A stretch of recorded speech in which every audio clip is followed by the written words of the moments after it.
China closes border with Russia amid coronavirus concerns.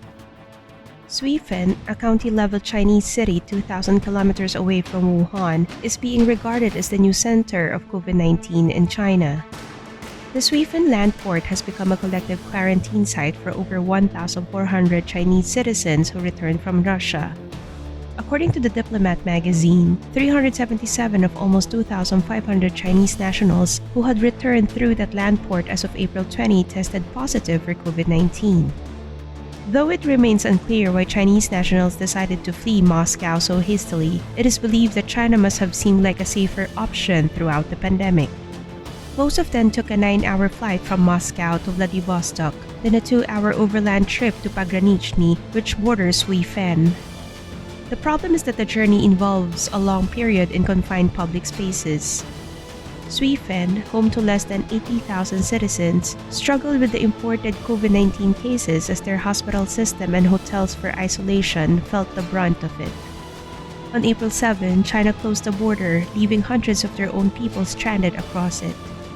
The Global Times reports that Heilongjiang province has assigned over 2,800 guards to the China-Russia border. China's National Immigration Administration announced that they had investigated 36 cases, inspected 2,400 ships, and punished 45 people at the border.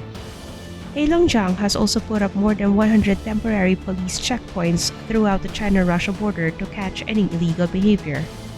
Harbin Medical University School of Public Health Deputy Head Wu Yonghui said strict border management can prevent a new wave of imported coronavirus infections. On May 6, local authorities said there were no more overseas returnees under quarantine in Suifen and the city would be declared a low-risk area. However, the province will continue to monitor the border.